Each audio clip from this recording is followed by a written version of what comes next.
I go to clients' homes and when I'm consulting with them, and I'll see fruit trees that are surrounded by landscape rock. And it's like one of the first things I say, move that landscape rock out, put some nice organic mulch around there to keep that cooler, because we have to do what we can to create those microclimates. You're listening to How I Grow This, exploring stories of gardeners from across the globe as we learn from their biggest tips and tricks to some of the things not to do. I'm your host, Luke Hammond. I hope that highlight reel totally got you guys excited about this conversation today with Noelle Johnson, the Arizona plant lady. You guys are in for a treat. I know we have a lot of listeners in Arizona, and so many people are going to be mind blown by some of the things that we talk about today. I know I've had conversations with people in England that have heard other sessions that are like, we never think about irrigation. And you're talking to these people about irrigation. This is going to be one of those episodes, because growing in the fires of hell or Phoenix, Arizona, this is what the conversation is going to be about. I brought the pro on to talk about it. So, Noelle Johnson, welcome to the podcast. Oh, Luke, thank you for having me. I'm happy to be here. So in this show, we talk about how people grow, what they grow, and we always talk about context. We did a little bit of a teaser. You are currently, and for a while, been gardening in some of the hottest places on earth. Let's dive right in there. What got you growing in the desert, and what kept you there? Why didn't you leave? Well, I'm not from the desert. I'm originally from California. And I come from a line of farmers. And when we bought our first house in Phoenix, I started to try to grow some things. And I was a miserable failure at that. I killed everything. Everything I planted was dead. And that was very frustrating. And part of my journey is this was before the age of the internet. Okay, so it's been a long time, and 3 decades. And the only place you could go for information was the library, because I quickly learned that what works for most of the rest of the country and most other regions and more temperate areas does not work here at all. And you have to learn a whole different set of rules in order to become, to be able to really grow things. So I was frustrated but determined. And my first goal was I couldn't find many books that focused on desert gardening. And again, no internet, but I did find a book about growing roses. And I love roses. I loved growing, we had rose bushes growing up. I said, well, let me learn first how to grow roses in the desert. And I was amazed at the fact that I was successful. I followed the rules. I learned some things from experience, only because, as gardeners, there's what experts tell you, and maybe what you read online or on books, but experience is a really great teacher as well.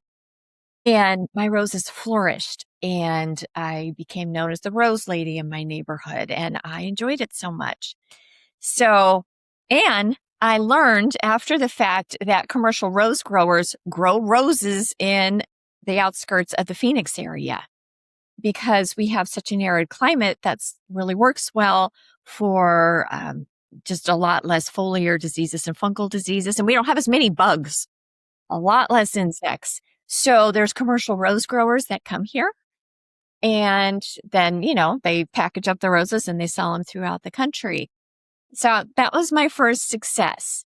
And that spurred me on to, okay, I got that. I want to learn how to do more. So I went back to school.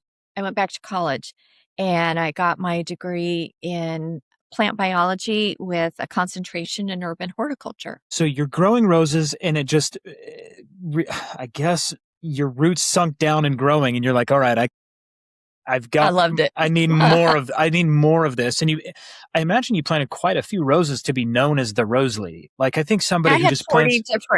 I had 40 different kinds. Okay. So 40 different kinds. And is this like in the front yard of like a suburban kind of area? Suburban house. So Okay. I had them in the front yard. I had them in the backyard. Yes. Okay. So people driving by are seeing it and they're going, wow, those are beautiful roses. What is she doing to grow these roses? Were people struggling in the area at that time growing roses? Some people were, and they were inspired to start growing them too because they saw what worked for me. And I think that's something as gardeners we can take is if people see you being successful at something, it's wonderful if you can share the reasons that you're successful. And that just translates, because the more we can bring people like you, like through podcasting and online products and things like that, how we can help people experience success and experience the love and joy that you can get from gardening. I don't know that I know we've had people that grow roses, but I'd like to kind of deep dive into this roses. Now that you opened that up, I have a memory of as a young teenager doing landscaping work and being commissioned to dig up rose bushes. And for those who don't know, digging up rose bushes, they have quite the taproot. That's probably why they do well in the Phoenix area.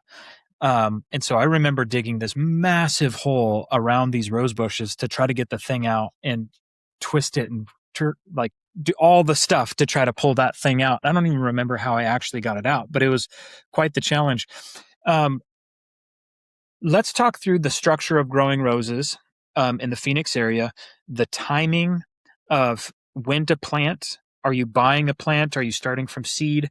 And then what does the pruning look like for managing rose bushes in that area throughout the season?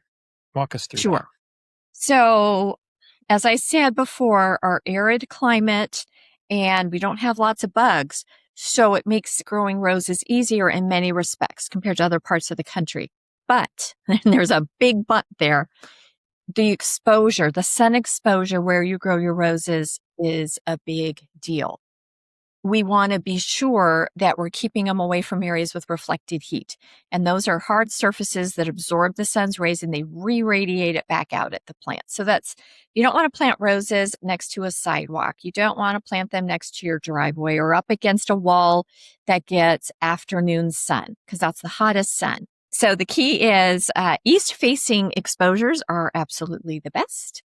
North-facing are okay, or in an area where they're going to have some protection from afternoon sun. Now, we grow bare root roses. We can start planting those in December and January. You really want them in the ground by mid-February, and then you can transition to growing them from containers, the nursery containers. With hotter summers that are occurring in a lot of places, I really don't recommend planting roses from container in the spring anymore because the key for success for lots of plants in the desert area, not just roses, is planting in the fall. So if you're planting a rose from a nursery container, you want to plant them in the fall because that gives them 3 full seasons to develop a good substantial root system, which is key to helping them survive the heat of the summertime. The one thing that we do have a little different too about other areas is we have 2 main blooming seasons. We have spring and then we have fall and winter. And oftentimes when we are pruning down our roses heavily to force dormancy, we do that in January. But a lot of times I'm out there cutting beautiful blooms off my roses. It hurts my heart to do that. But we have summer, and summers are hot and they're dry. And roses really, for the most part, stop blooming that time of year. They're just existing, just waiting to get through the summer before they can start blooming again. So you will see flowers in bud that open really quickly. So they haven't formed that many petals yet. You'll get probably a little bit of sunburn on the foliage of your roses. Through the summer, all you want to do is just water it every 3 days or so. Make sure you're watering it to at least 18 to 24 inches each time. And then when it comes to September, what we usually do is we do a little bit of a haircut. We prune about a quarter of the outer growth off of the rose, kind of removing some of the sunburned foliage and things.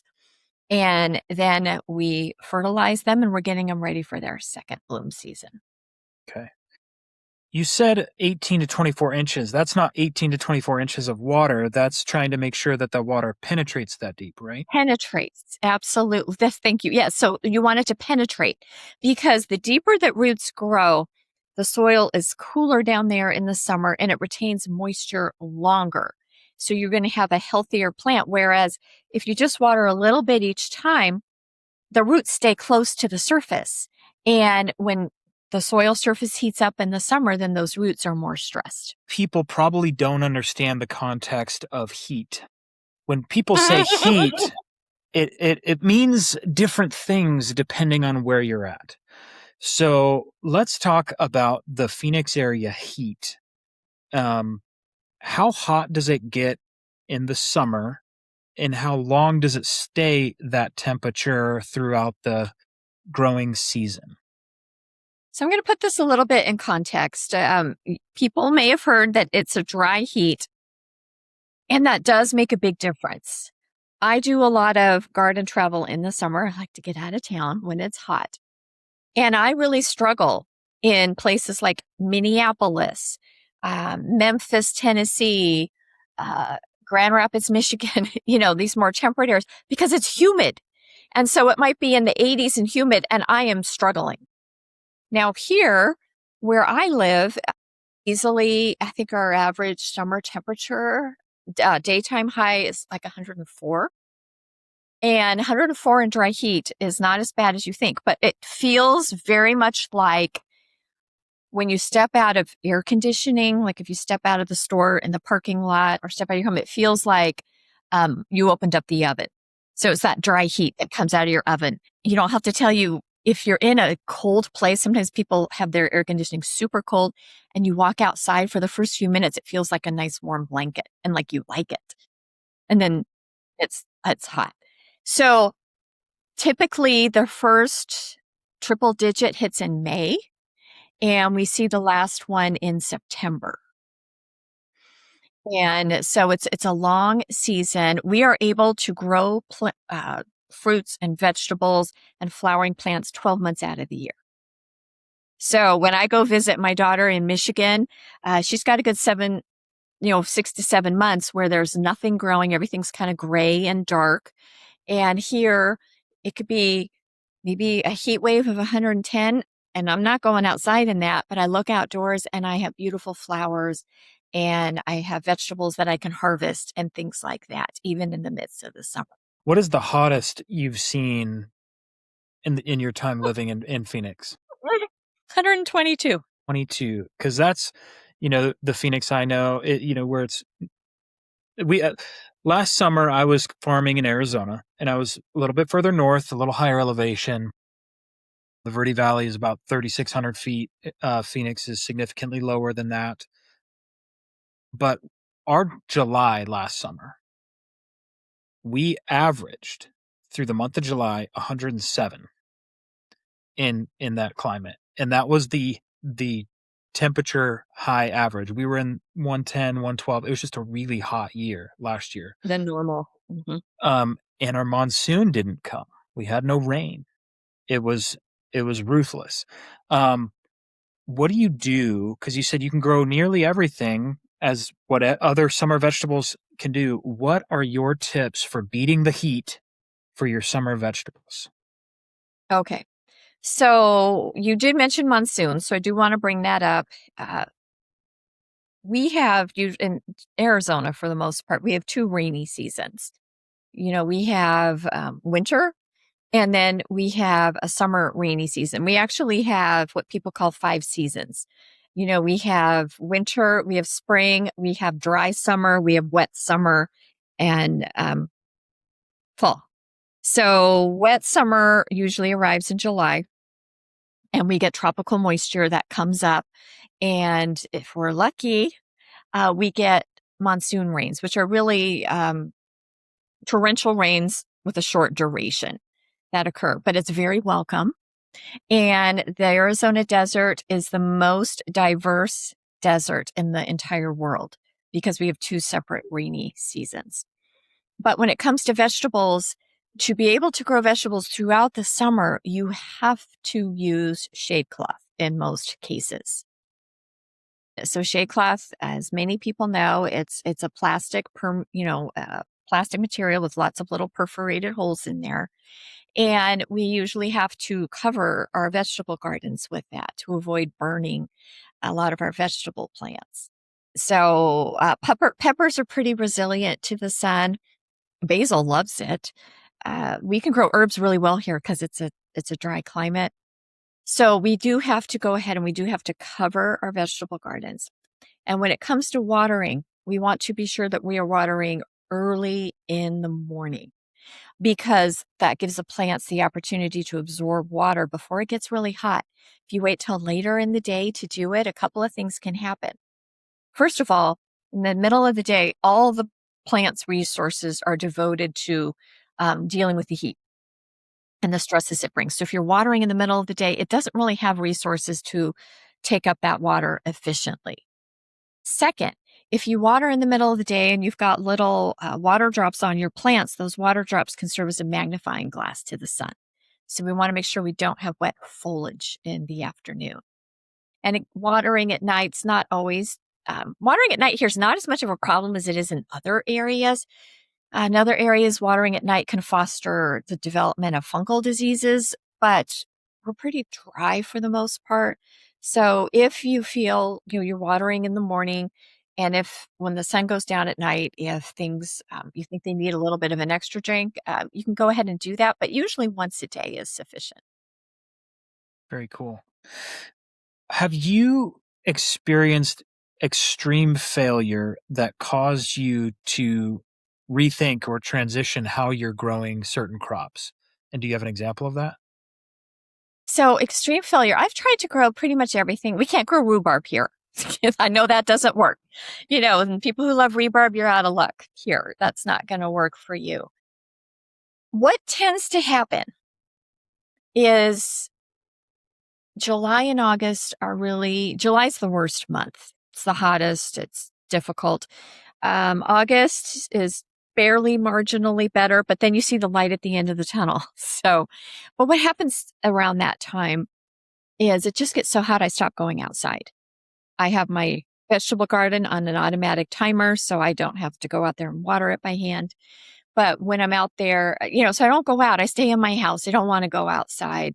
So sometimes things can happen that I'm not, keeping track of. You can get spider mites, which is common. They like the hot, dry weather here. You can get, other kinds of caterpillars or whatever chewing on your vegetables. And I will say that a lot of times all my herbs start to flower in the middle of the summer because I'm not even cutting them back. So what I try to tell people, I haven't had a massive failure when it comes to vegetables, but I do know those that do better with some neglect that I don't have to babysit all the time because that makes me happy. And so that's what I tend to concentrate on. And I'm okay if my herbs flower because the bees are really happy. And I'll just cut them back, later in the fall and they'll continue to grow through the winter. Most of them, not the basil. And I'm okay with that. And it's important to allow people, especially when you live in a climate where you can garden 12 months out of the year, garden fatigue is a thing. You can get fatigued by having to go out there and garden every month. You don't really get a break unless you create one. And I think when especially if you're growing fruits and vegetables and things like that, especially if you're a home gardener, you're doing it, yes, because you want to grow your own produce, but you're also doing it because of the pleasure you get from it. And if you are feeling like you've got to get out there in July and August and do all the things, and you are just having a hard time getting yourself out there, it's okay to give yourself a break and say, you know what, I'm just going to leave it as it is. It's okay. We usually plant our cool season crops in October. So just let the garden go. Make sure you're watering it. And if it needs a little fertilizer, that's okay. But otherwise, it's okay to take those breaks because sometimes you need that when it's 12 months out of the year that things are growing that you pay attention to. Yeah. I've got two questions associated with that. The first one is, I think the timing. I think in the Phoenix area, in these growing zones that have extreme summers, People that see the spring and they get excited about gardening in May often plant things too late because it gets too hot, and then they experience a very hot May and they see no success. And they're trying to kind of fight against nature and its forces when in reality, the best time for a Phoenix grower um, is to start planting in the fall. And southern Florida is the same, southern Texas is the same. You're growing the majority of even your summer crops all the way through the winter because it doesn't freeze on you. Um, is has that been your experience? Well, we do get freezes. We didn't get much of one this year, but we do get probably about 7 to 8 days worth of temperatures, in the 30s or upper 20s. And so typically we are planting our cool season crops in October. And then we transition, usually in early March, we transition to our warm season crops. And so we have the two distinct planting seasons. Now, what has been happening, not just here, but everywhere, we've got a lot of crazy weather going on, and you can't predict because weather's not necessarily following its normal patterns. So we're having to do a lot of pivoting in real time because sometimes these conditions we're seeing at the wrong time of year hasn't really been seen before. And we're having to pivot and react to that and learning from it. And there's plant death involved with that because things are not normal. So, for example, a couple of years ago, when October was our normal season, we go out and we start planting our cool season crops. We start switching out our warm season flowering annuals. We put in our cool season. But that first week of October, it was 110 degrees. And that's usually a time where we're in the low 90s. And so we were 20 degrees above normal. There's no way you should be planting cool season crops that time of year. And so we're having to pivot and instead of say, okay, in beginning of October, this is what you should be doing. Instead, we're having to say, wait till temperatures dip to this, the high 80s or low 90s before you start growing these things. So we are having to create more resilient spaces, and we're having to pivot and know that that's going to be more likely, the unexpected than because that's what's happening in all these kinds of places. We had a very warm winter this year, very unusual winter. And so we're having plants that are blooming before they're supposed to. We've got a lot of other things going on. We're having more insects than we normally do, a lot of more insect damage because usually a good cold snap in the winter kind of kills some of those. But no, they never Uh, got to go to sleep or because it never got cold enough for them. So it's having to be more ready to pivot to the unexpected that we have to do. that reminds me of a couple weeks ago when South Florida experienced 20-degree temperatures in the tip of Florida just a few weeks ago. And all our grower friends down there that have all these tropical plants in their gardens and their food forests, they're dying and they lost significant growth and they had to restart when it's the peak of their season, um, which is totally wild. Let's talk a little bit about plant selection. Um, how do you choose cultivars that are heat resilient and or well adapted to that particular climate? Oh, it's a great question. When you are opening up that seed catalog or looking online, it's I have a hard time not wanting to buy everything on there Very and dangerous. narrow down Dangerous. my list. It's very, very hard. Now, the good news is there are a lot of hybrids and heirloom varieties. So you can look for heirloom varieties that are proven to do well in a hot, dry region. So anywhere from, Texas, New Mexico, Arizona, even parts of California. Same thing with hybrids. They are starting to create hybrids that are more resilient to the heat because we're not the only region that's getting hotter, you know, all over the place. So we're looking for more heat resilience, and growers are paying attention to that. Instead of just looking at if you're looking at the online catalog and just buying either you close your eyes and you pick just a generic variety of cucumber or tomato, it's really nice to look for some that maybe have heat resistance in there or heat tolerant, because that's the direction we want to make sure we're going in. Another place you can look is go visit your local farmer's market and talk to the farmers there. Talk to the ones who are selling their produce, saying, what varieties are you selling? What have you found that is doing well? They can be a whole wealth of information for you. And then also visit your cooperative extension online. They usually have lots of information, and oftentimes you will find specific varieties of vegetables and things like that that are proven to do well where you live. The more locally you can get that advice, the better it's going to be. Um, you know, uh, for example, we grow citrus. We grow lots of citrus here, and there are varieties that do better here in Arizona than in Florida, and vice versa. So we've always, we want to make sure that we're planting the type of fruit trees, or if we're looking at plums or peaches or apples, we want to make sure that we're looking at the varieties that are proven to do well here. So look for local guidelines. Such good advice. Sometimes within farmers markets, though, I've seen this. I've seen all the farmers kind of go, what are they growing over there? And then they see that, and then the next year, everyone's growing the same striped Armenian cucumber or the same, and it all begins to be this race to the same 4 or 5 vegetables. There's always a few that are kind of, stretching, but it's amazing how fast information spreads that way when you look for it. Have you had any experience with keeping seed back for the purpose of creating a higher heat tolerant or more adapted plant for your climate, particularly in Phoenix? I've had the privilege of having Bevan Cohen on the podcast, and he talks a lot about seed saving and really merging that into the local adaptive climate. Have you had any experience with that?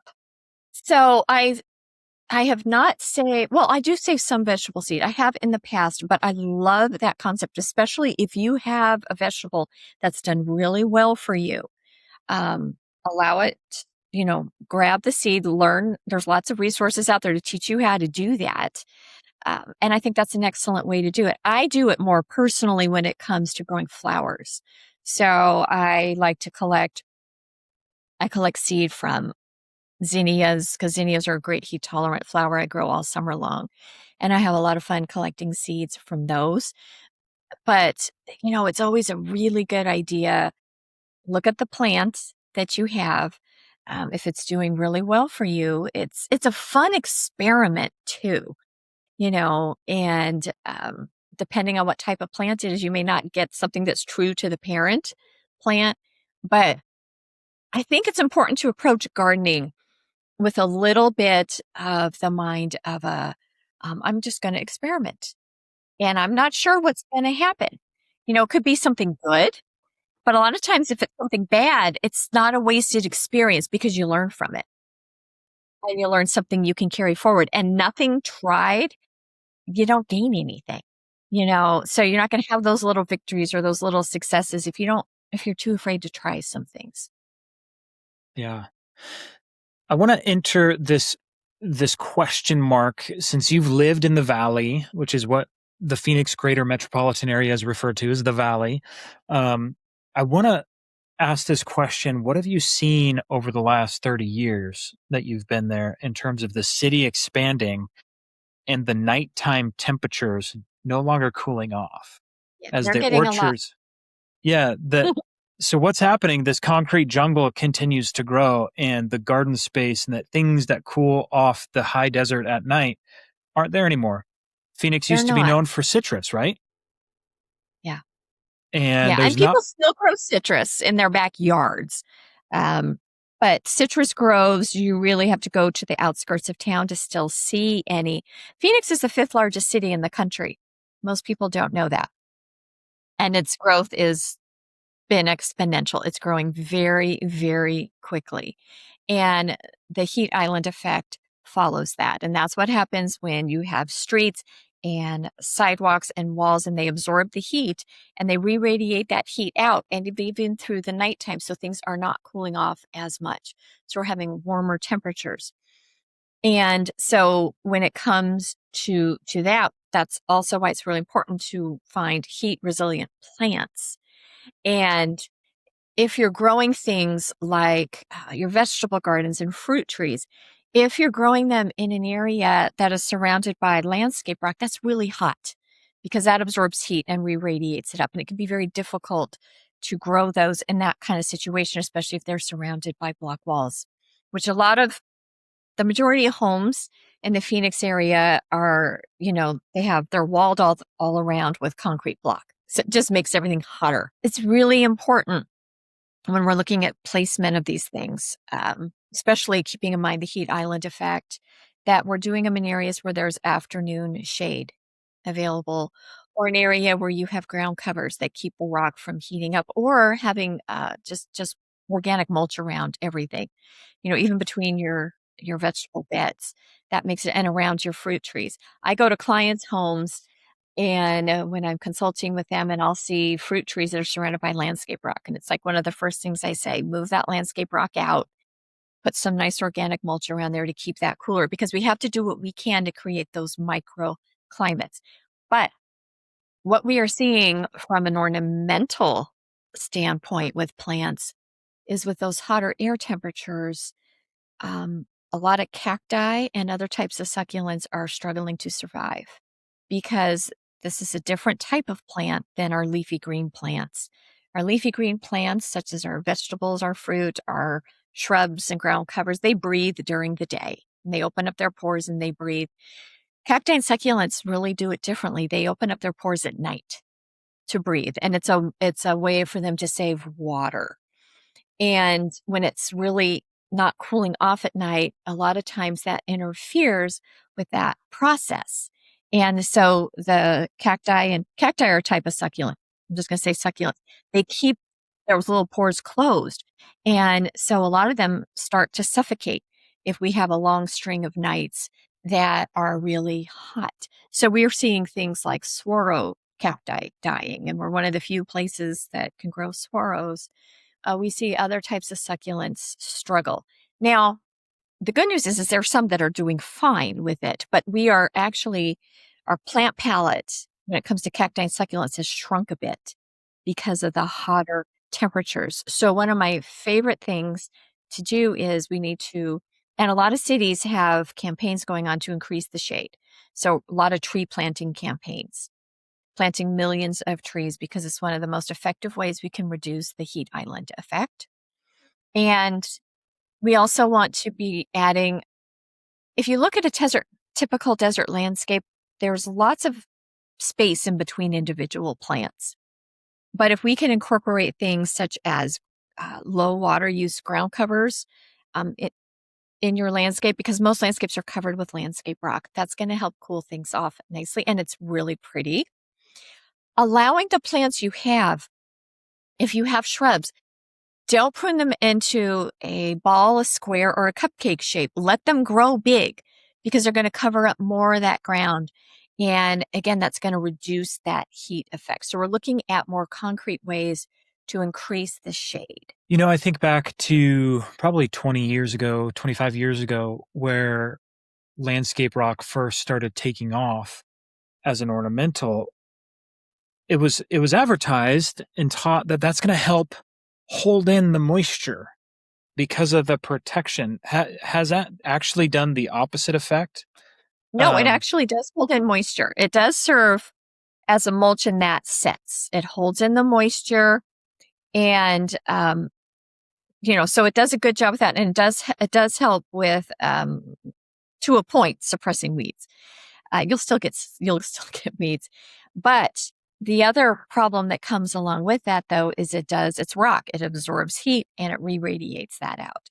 So we have that issue with it. And what's happened is, for a lot of managed subdivisions with HOAs, landscape rock is absolutely required in the front yard. Like, you don't have a choice. And there's a lot of colors. And so people like to have a little fun with the design of their yard. And they say, I'm going to add a different color rock. And they're all variations on some sort of earth tone, but the darker rock, while it's really pretty, it gets hotter than the lighter color. So we kind of want to stay away from the darker rock.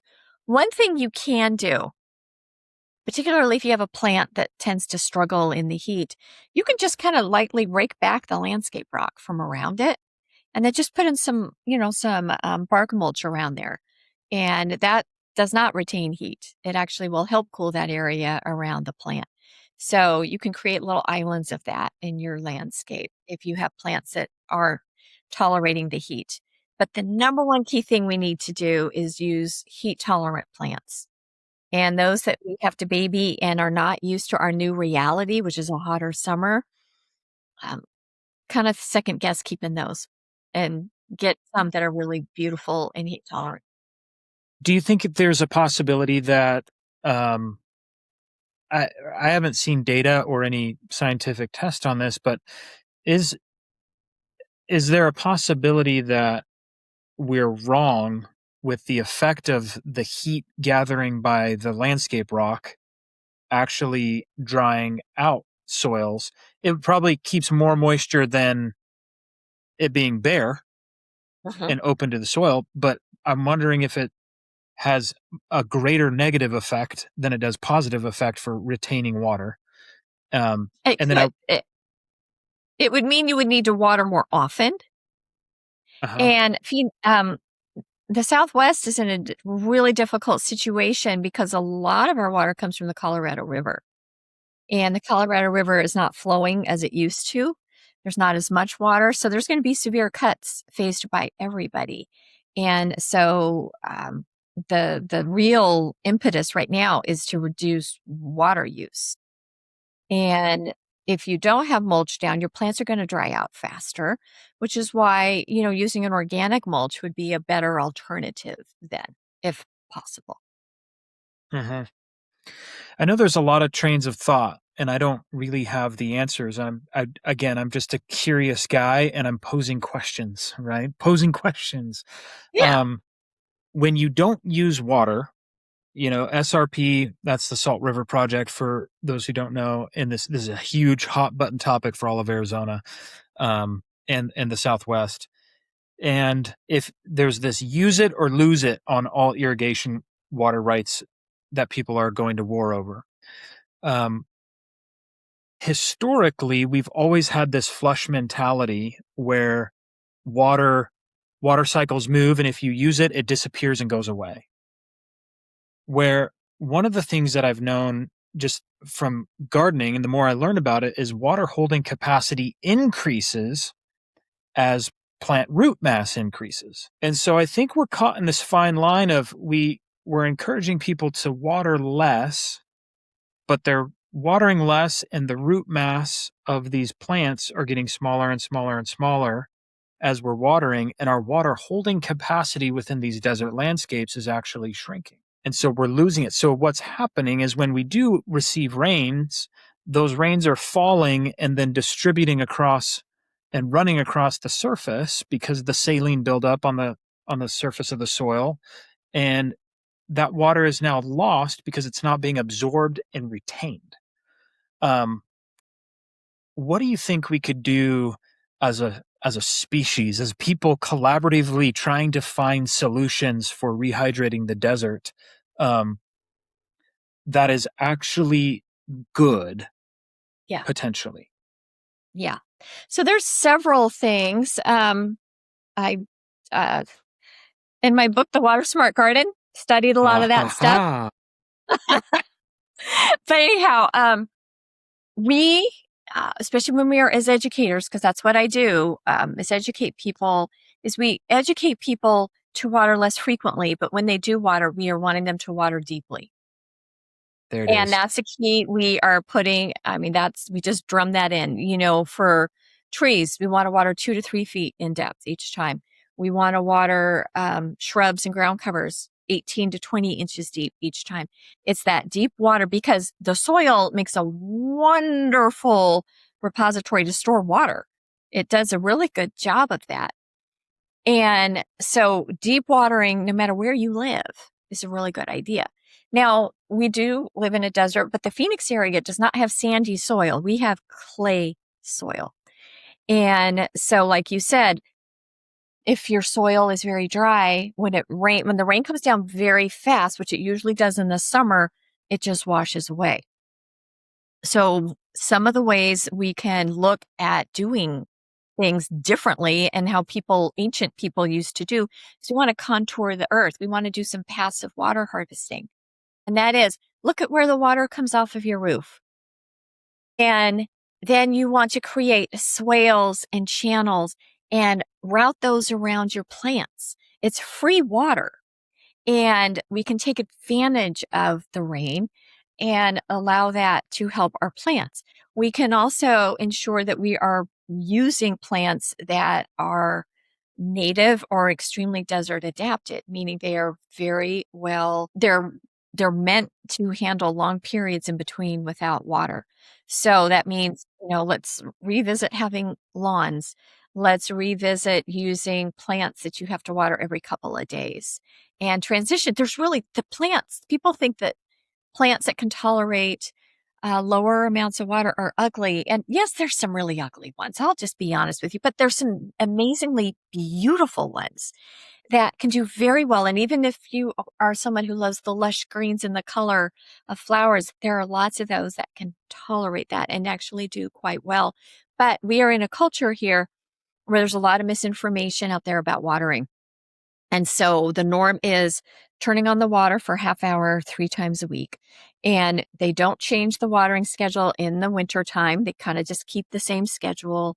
And sadly, the landscaper professionals who come and take care of your home, um, 90% of the time they're perpetuating that because they believe what they're telling you is we're just going to do a little bit every time. And they think that's what's right, but it's not. It's absolutely proven not to be the case. We need to water less often. We need to water deeply, and you're going to have healthier plants. And yes, that deeper water, if we're channeling the water off of our homes in channels and things, and if you have swales there to collect it, I mean, that water can make its way eventually down to groundwater levels. And a lot of the cities here have done an amazing job at storing water down into our aquifers. And per person use of water, and if it has shrunk dramatically. People don't use a whole lot of water, where most of 85% of the water use in Arizona goes to agriculture and only 15%, for businesses and homeowners like us. So what will probably happen if water shortages continue to be a thing is kind of it'll affect more of the agricultural community. Right now, they're not allowed to use Colorado River water anymore. And so there's going to be some changes long term with that, most likely. Hmm. Well, that becomes a whole other can of worms we could open up in regards to that. Because as an Arizona boy, I don't know that Arizona and Southern California should be the ones producing the majority, 95% of the lettuce in America. I Guess agree. what? Produce it where you're at. We've got the technology. We can build greenhouses and have it year round anywhere locally. Yes, I agree. So it's very, very easy. You can produce, that is the number one thing that you can produce at home year round is growing greens.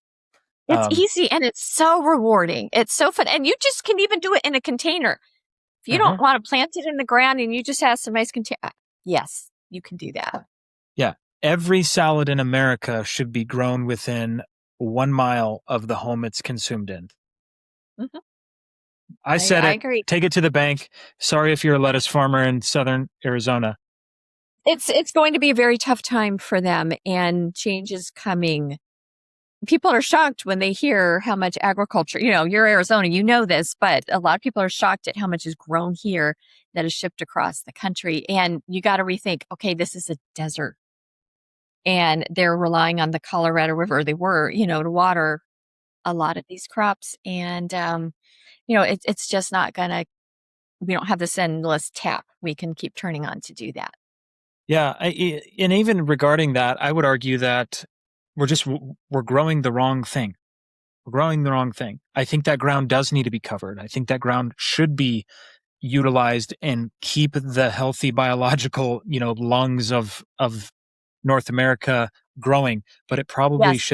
shouldn't be, the wrong kinds of things. We need to just have a discussion honestly about what that looks like and how to engage that farmland and steward it well. Because for those of you who like to do recreation at Lake Powell, it's only 75 to 95 feet low or whatever it is. I mean, It's crazy. And I mean, I don't know how they're going to do that. And I think part of that has to be, and I think there's some changes, and you probably know this better than me, but with revisiting how are we irrigating our crops?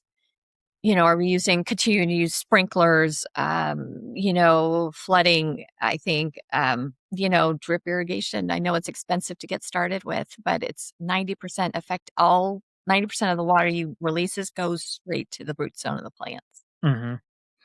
Yeah, there's just some things. There's some conversations to be had and some study to be done.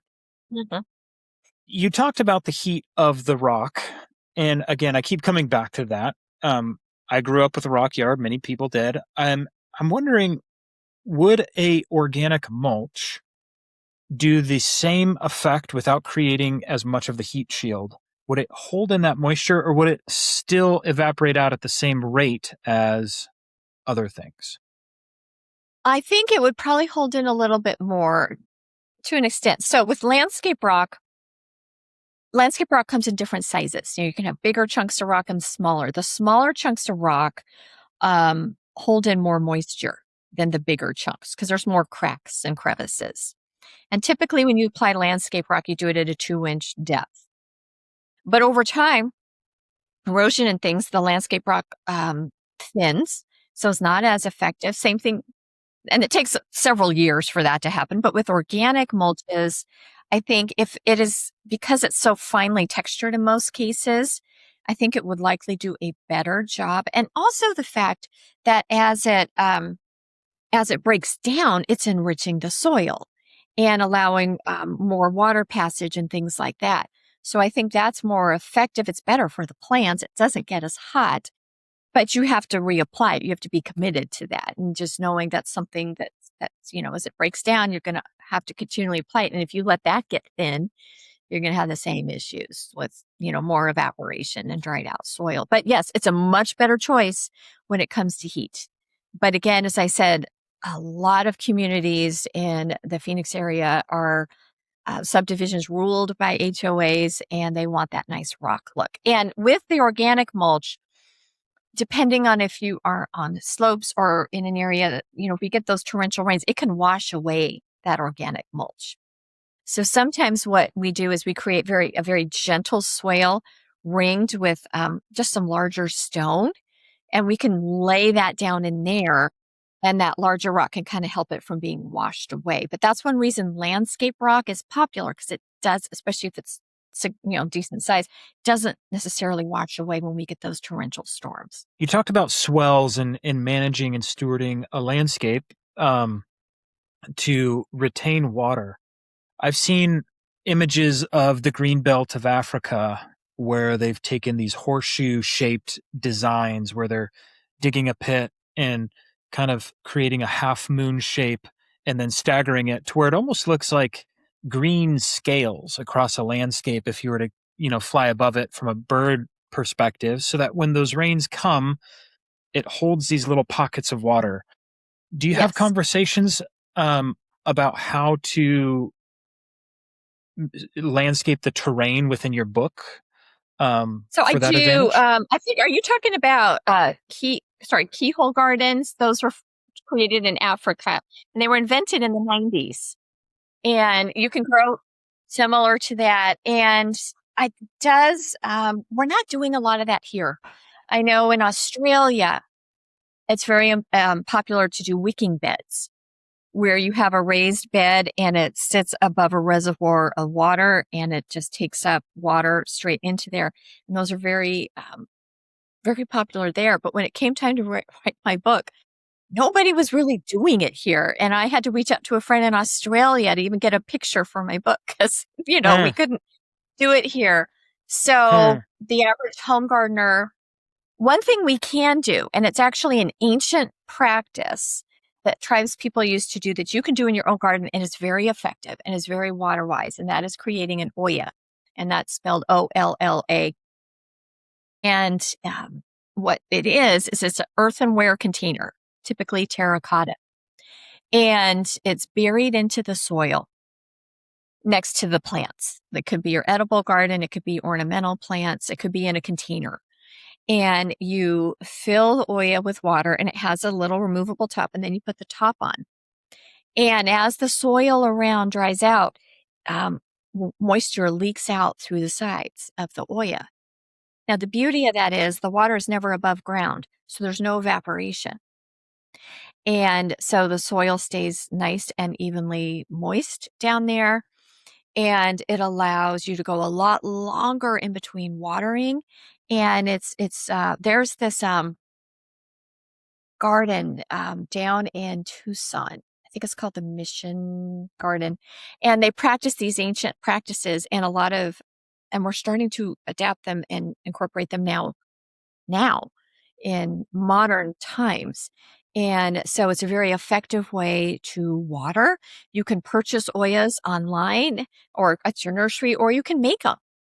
They're not that hard to make. I've made some myself. And so, like, if you have a raised bed and you're just going to put Oyas and intersperse them, and you can buy them in different sizes, and depending on the size, the moisture can radiate out 1, 2 to 3 feet from there. And it's a very, very effective way to garden. Cool. A lot of people are talking about that. Well, let's dive into your book a little bit. Tell me kind of what brought that book about. I know you've been in the gardening space for 30 years and coaching and landscaping, doing all this cool stuff. And you have this really amazing book that you wrote. Talk to me a little bit about what's in the book and what can readers expect. And Well, I have two books, but I'll tell you the right. story. I had a goal of creating a book that could be the resource that I didn't have when I came here, because most traditional garden media, I'm talking television shows and magazines, they do not cover the desert climate. And it's so different here that you're kind of you just don't know what you're doing. And it's hard to know where to find information. So I wanted to create a resource for that. And so that's when this book, came along. And it was just a labor of love. It's everything you need to know to garden in a dry climate, from understanding the dry climate, understanding rain, understanding irrigation, fertilizing, pruning, my favorite plants, but how it's different here and how you can garden successfully.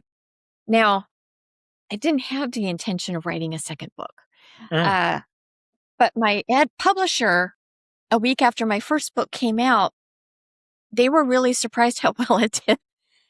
Uh, but there was a demand for it. And so it was nice to hear. And they said, Noelle, we want you to write another book.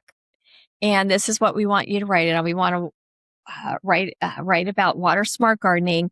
But this is not a desert centric book. This is for any climate that you live in. And so that one, the invitation of this book is to rethink your water usage. And it doesn't mean an ugly garden. It means thinking intentionally about your plant choices, where you place your plants, how sun exposure comes into effect, understanding the different exposures around your house. If you have a hot, full sun area, well, then we really want to work on more drought tolerant plants there. What does drought tolerant mean? Because it means different things to people. It doesn't mean that you plant something and you don't have to water it.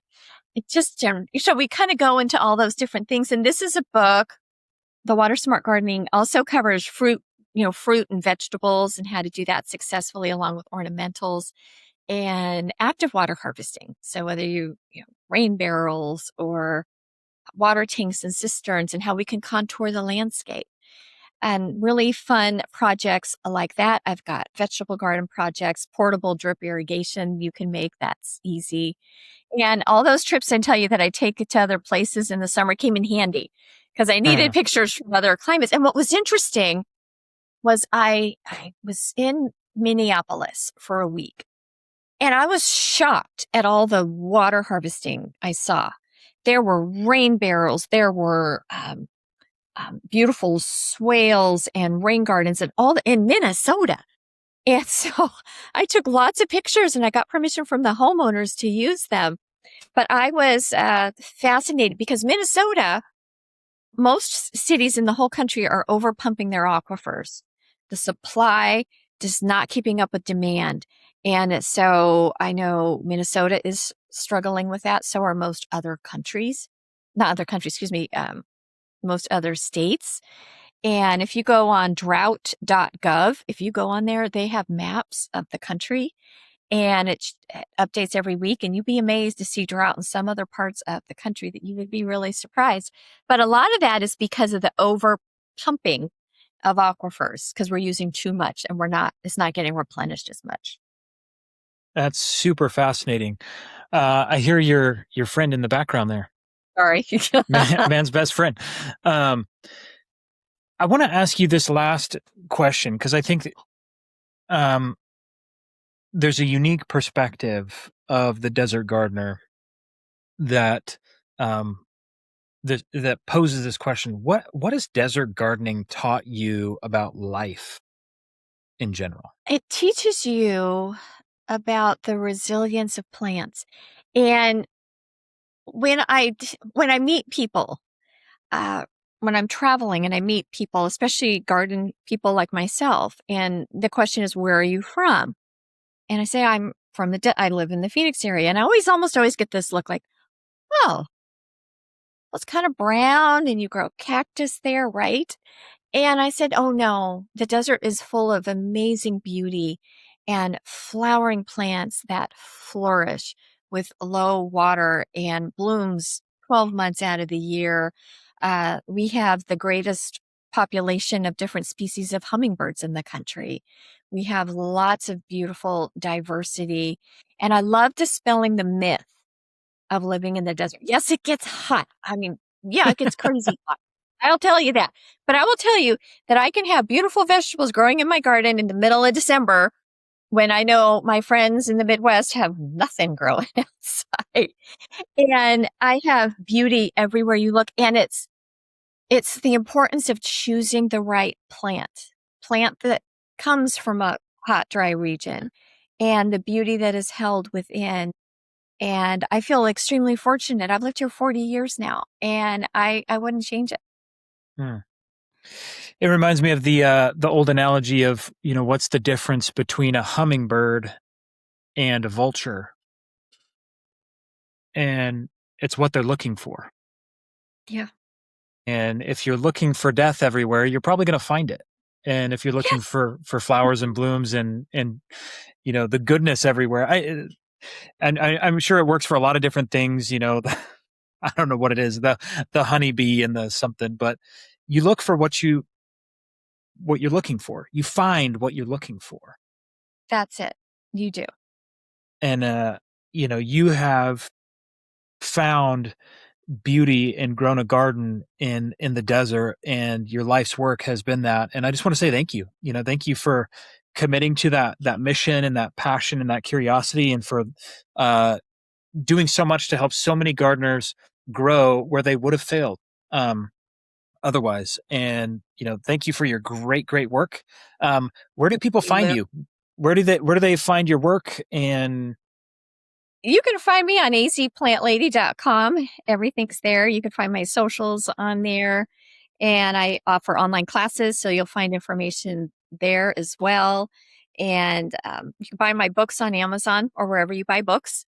You'll find them there as well. But my goal is always just to help people garden in the desert and experience the joy that is there. Awesome. Well, if that's you, if you're looking to get a little help in the desert, make sure you check out Noelle's book, or both of them, preferably. Buy both of them. Also, if you found this podcast helpful, share it with a friend. Like, subscribe, and pass this on. Push it. You're our marketing effort. Thank you so much for joining me, Noelle, and I look forward to many more conversations to come. Thank you. Man, thanks for staying tuned all the way to the end. We're so excited that you're here, and that probably means that you enjoyed what you heard and you found some value in it. If you could, go and share this with somebody that you know that really helps push it forward in the algorithm. Hit a like, a subscribe, hit a review. It makes all the difference for us. Thank you for listening to the How I Grow This podcast, and we are dedicated to bringing more of these stories to you to help you grow at the next level. We'll see you.